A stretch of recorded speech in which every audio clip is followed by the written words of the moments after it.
Shalom, damai di hati. Ternyata selalu ada rasa sukacita ketika sebagai orang-orang percaya, ketika orang bisa hidup berdampingan dengan siapapun. Ketika orang tahu menghargai orang lain, ketika orang tahu menghormati orang lain, ketika orang mampu untuk memaafkan, mampu untuk mengasihi, itulah yang akan mendatangkan sukacita di dalam kehidupan sebagai orang percaya. Karena orang tahu juga bersama, sebagai orang percaya, orang diperintahkan dengan perintah yang baru, yaitu kasihilah Tuhan Allahmu dengan segenap hatimu, segenap akal budimu, dan dengan segenap jiwamu. Tapi juga kasihilah Tuhan Allahmu, kasihilah sesama manusia seperti engkau mengasihi dirimu sendiri.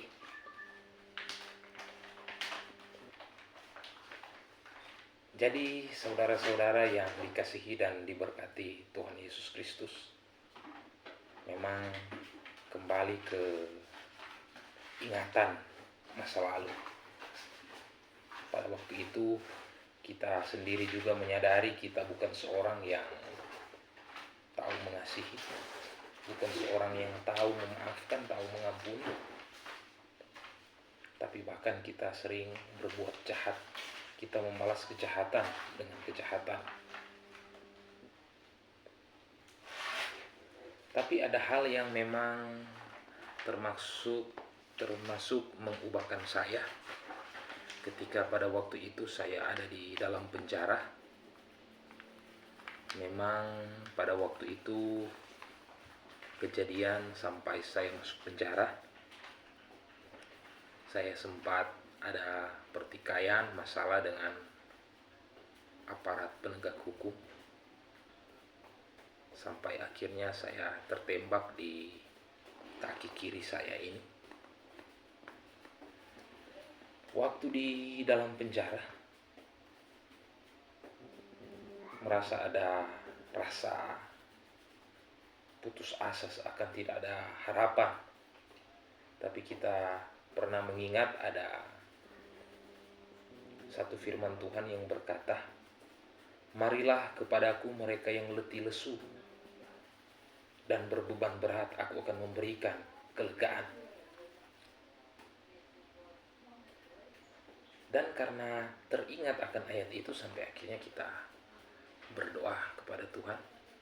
Jadi pas belum lama masuk di dalam penjara, dalam lembaga pemasyarakatan, pas hari pertama ada ibadah.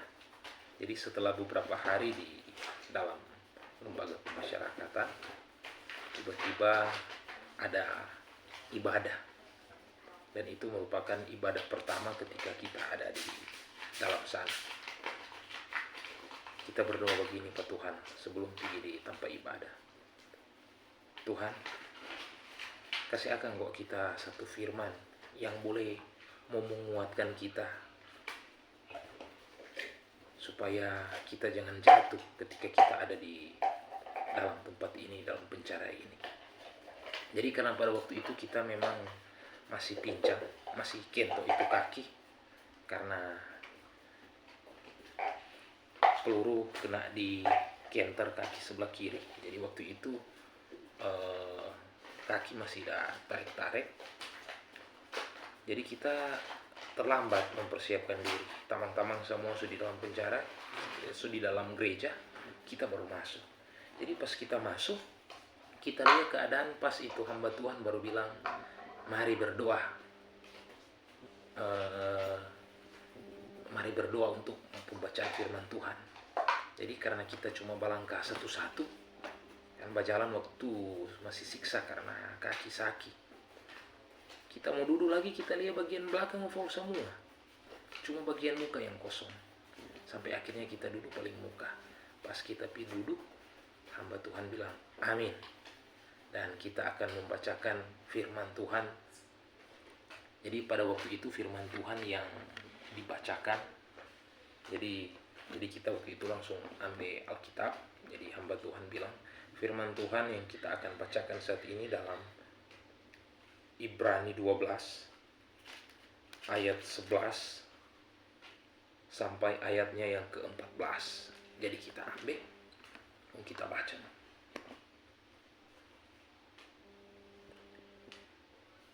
Memang rupa tadi kita sampaikan sebelum kita pergi di tempat ibadah di gereja, kita ada minta ke Tuhan, Tuhan kasih akan kita satu firman yang boleh menguatkan kita di tempat sini. Karena pada waktu itu rasa perasaan pikiran macam kacau, stres, karena biasa itu hidup bisa kesana kemari, mau jalan sana jalan sini, tapi pada waktu itu nggak bisa berbuat apa-apa. Haga kamari cuma tembok, haga kamari itu terali besi. Untung mengingat itu, marilah kepadaku mereka yang letih lesu dan berbeban berat, aku akan memberikan kelegaan. Karena teringat itu, jadi pas masuk gereja, kita berdoa minta pada Tuhan, kasih akan satu firman yang boleh menguatkan kita di tempat sini ya Tuhan. Nah, jadi pas sampai di gereja, hamba Tuhan membacakan firman Tuhan yang terambil dalam kitab Ibrani 12, surat Ibrani 12 ayat 11 sampai ayatnya yang ke-14. Jadi kita mau bacakan. Jadi firman Tuhan bicara begini, ayat 11. Memang tiap-tiap ganjaran pada waktu ia diberikan tidak mendatangkan sukacita tetapi duka cita. Tetapi kemudian ia menghasilkan buah kebenaran yang memberikan damai kepada mereka yang dilatih olehnya. Sebab itu kuatkanlah tangan yang lemah dan lutut yang goyah, dan luruskanlah jalan bagi kakimu, sehingga yang pincang jangan terpelesok tetapi menjadi sembuh. Jadi pada waktu dibacakan itu, kita macam tersentuh itu hati, macam dapat putih itu hati, dan siapa ini pembacaan ini sama dengan bicara untuk kita. Sampai kita hagas ke sekeliling teman-teman, kita berpikir, cuma kita ini yang pincang. Sedangkan firman Tuhan tadi bilang, dan luruskanlah jalan bagi kakimu, sehingga yang pincang jangan terpelesok tetapi menjadi sembuh. Waktu itu kita langsung berpikir, jangan-jangan kita menjadi sembuh kita kaki ini. Karena waktu kita di dalam, banyak teman-teman juga bilang ada yang dapat tembak, dorang nyendak sembuh, dorang kaki dorang tetap cacat, dorang keluar. Jadi waktu itu kita berpikir mungkin saja kita mau jadi cacat. Tetapi dengan firman Tuhan ini seakan ada pengertian bahwa kita mau sembuh. Sama dengan firman Tuhan bilang, setiap ganjaran yang diberikan tidak mendatangkan sukacita tetapi duka cita. Tetapi kemudian ia menghasilkan buah kebenaran yang memberikan damai kepada mereka yang dilatih olehnya. Jadi waktu itu ada pikiran yang muncul, kita ini sementara dilatih oleh Tuhan, kita diberikan ganjaran. Tetapi memang bicara tentang ganjaran itu tidak mendatangkan sukacita tetapi duka cita. Merasakan penderitaan ketika mendapatkan ganjaran itu, mendapatkan hukuman itu.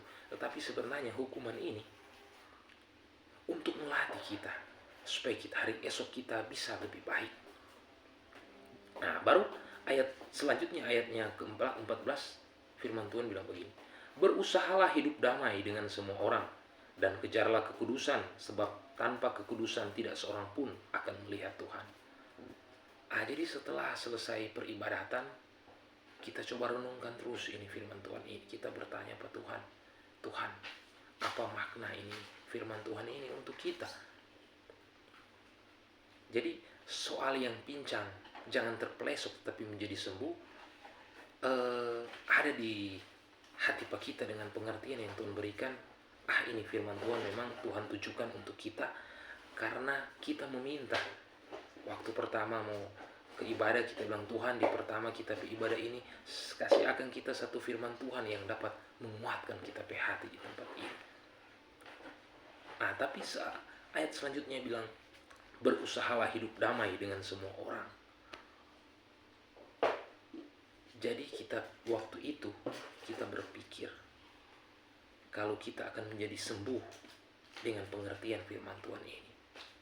Berarti kita juga harus berusaha hidup damai dengan semua orang. Sedangkan pada waktu itu kita tahu,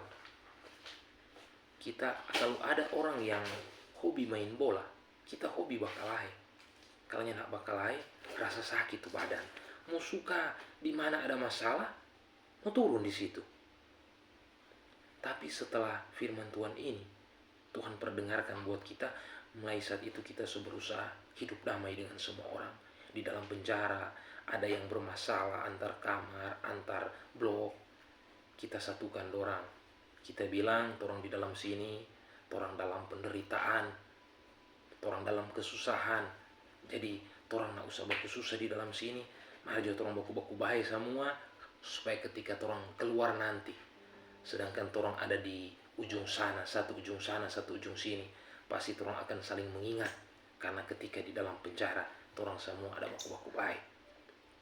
Jadi itulah yang kita selalu lakukan untuk berusaha hidup damai dengan semua orang. Dan kita juga berusaha untuk mengejar kekudusan. Karena firman Tuhan bilang, ketika orang tidak berusaha hidup damai, tidak mengejar kekudusan, tanpa seorang pun, tanpa kekudusan tidak seorang pun akan melihat Tuhan.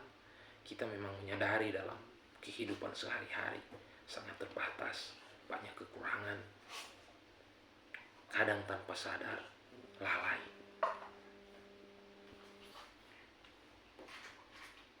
Tapi ada juga firman Tuhan yang berkata, kita jangan berbuat dosa, tetapi ketika kita melakukan dosa, kita punya perantara kepada Bapa, yaitu Yesus Kristus. Walaupun ayat itu bukan harus menjadi orang pesenjata ketika orang melakukan kesalahan, melakukan pelanggaran.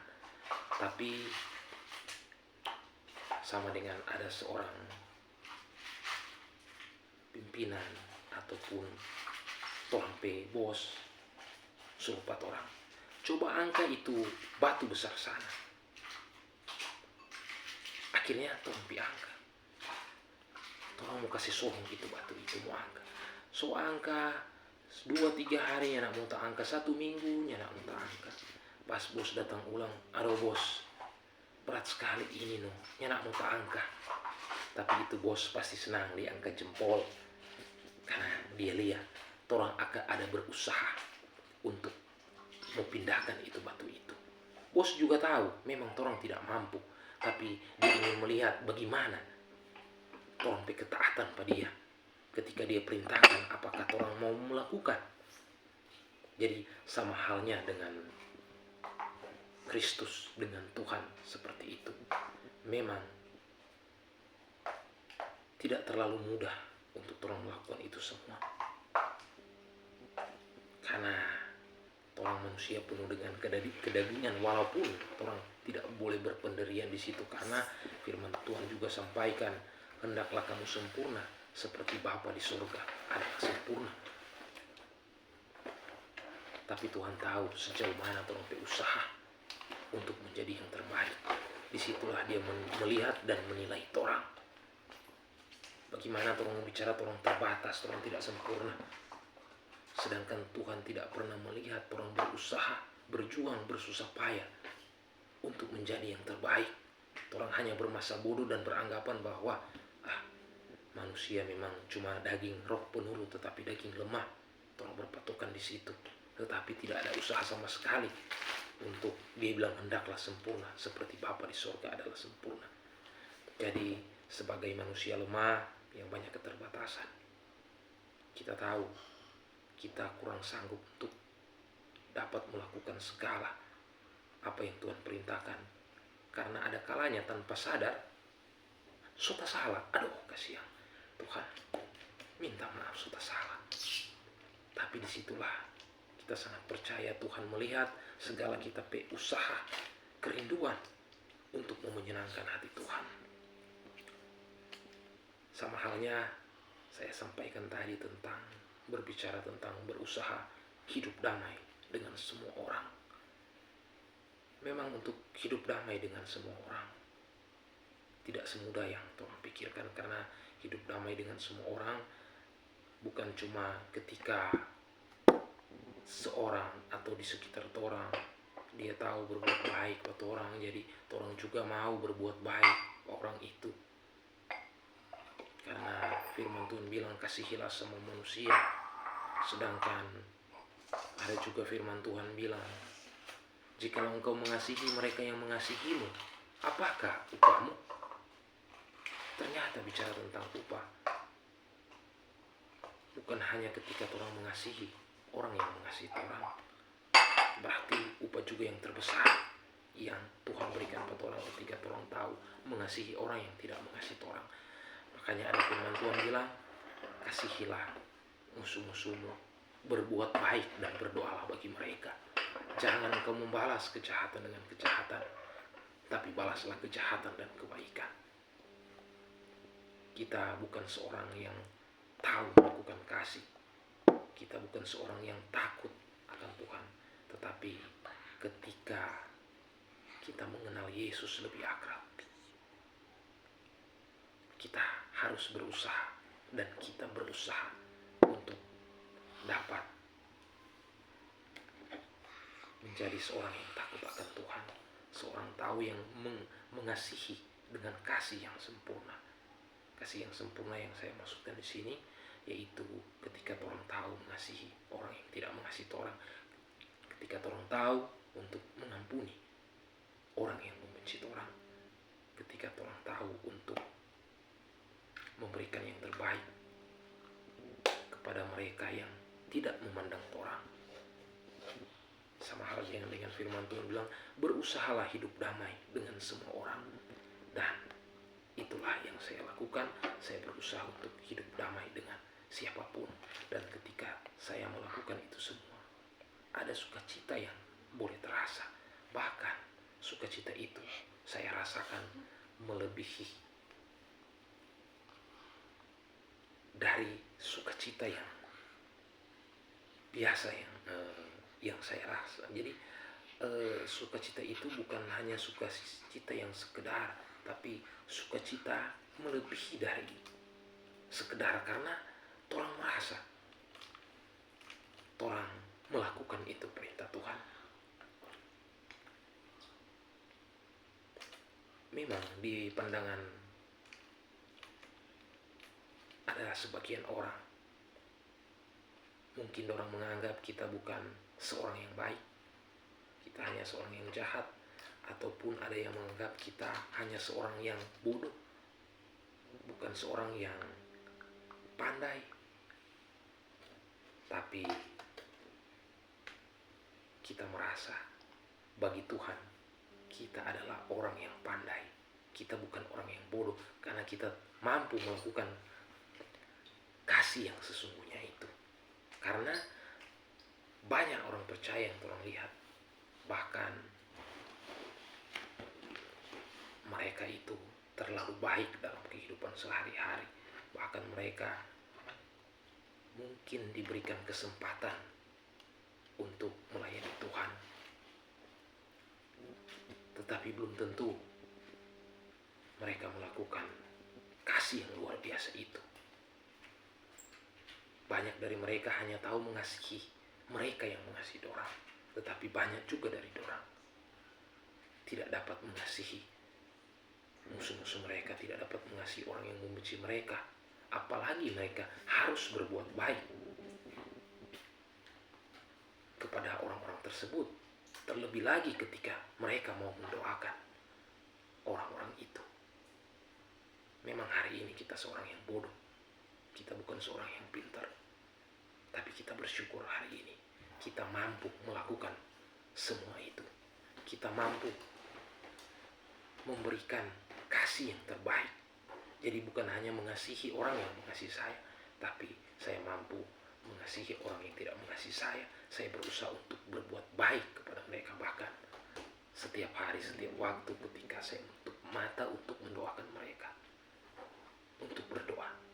Saya juga mendoakan mereka dengan hati yang tulus, bahkan meminta supaya Dia memberikan berkat yang lebih baik daripada apa yang Dia berikan pada kita. Jadi memang pada waktu itu kita mengeluh kenapa kita boleh ada di dalam penjara ini, kita terkurung. Tetapi setelah kita diberikan pengertian hikmat Tuhan untuk memahami tentang jalan-jalan Tuhan, akhirnya dari firman Tuhan tadi yang saya bacakan, saya mendapat pengertian. Ternyata saya dilatih oleh Tuhan di tempat ini. Jadi memang karena kesalahan-kesalahan yang ada, saya diberikan pukulan dan hajaran. Tetapi sebenarnya pukulan dan hajaran itu hanya untuk melatih kita, karena Tuhan mengasihi kita. Dan sama halnya bukan hanya saya saja, tapi ketika orang menjadi orang percaya, orang dikatakan anak Bapa di surga, tentu orang semua orang percaya. Orang dikasihi Tuhan, dan dia punya banyak macam cara bagi masing-masing orang, bagi pribadi lepas pribadi, untuk dia menyatakan dia mengasihi orang. Untuk itu ketika Tuhan mau menyatakan diri pada orang, mungkin ada orang-orang terdekat, hamba-hamba pelayan yang Tuhan pakai untuk menyampaikan hal-hal tentang kebaikan. Walaupun ada kalanya bicara tentang kebaikan, tentang kebenaran, agak menyakitkan. Tapi ketika orang tahu benar yang dia sampaikan, simpan di dalam hati itu, simpan di dalam hati. Tapi jangan seakan membenci orang itu, semua hakimi lagi bagi kita. Tapi sebenarnya orang bisa berpikir, jangan-jangan Tuhan pakai orang itu, utus orang itu untuk mengingatkan kita, karena Tuhan mengasihi kita. Jadi sebagai keluarga Kristen, keluarga yang percaya, ada saudara-saudara, ada teman-teman yang nantinya mungkin Tuhan izinkan mendengar ungkapan hati ini, pengalaman iman ini. Kiranya pengalaman ini boleh menguatkan saudara-saudara di dalam menjalani pergumulan-pergumulan hidup. Tapi apapun yang menjadi pergumulan hidup, tetaplah selalu ada di dalam Tuhan. Memang orang semua punya cara yang berbeda-beda untuk memuliakan Tuhan, untuk mengasihi Tuhan. Karena bicara tentang kasih kepada Tuhan dengan segenap hati, segenap kekuatan, orang punya hati sendiri, cara sendiri bagaimana untuk orang memuliakan Tuhan. Tapi di dalam kasih kepada Tuhan itu tidak lengkap, tidak sempurna ketika orang tidak bisa mengasihi orang sesama. Ibarat halnya mata uang, ketika di sebelah ada tulis 5.000, sebelahnya Anda, itu sama halnya dengan uang palsu. Jadi kalau di sebelah ada tulis 5.000, sebelahnya juga harus ada 5.000, supaya itu dikatakan uang asli. Sama halnya dalam kehidupan orang-orang percaya, ketika orang hanya tahu mengasihi Tuhan Allah dengan segenap hati, segenap kekuatan, dengan sungguh-sungguh, tetapi orang tidak bisa mengasihi orang sesama, itu sama halnya dengan kasih yang palsu. Jadi orang harus juga tahu mengasihi orang sesama, dan orang harus ingat mengasihi sesama bukan hanya mengasihi mereka yang mengasihimu, tetapi kasihilah juga mereka yang tidak mengasihimu. Berusahalah berbuat baik kepada orang, jangan pernah berhenti berbuat kebaikan, dan teruslah menjadi pendoa, menjadi berkat bagi mereka. Kiranya apa yang orang boleh dengarkan bersama-sama saat ini, apa yang boleh tersampaikan, boleh menjadi berkat di dalam kehidupan setiap orang yang percaya. Shalom. Damai di hati,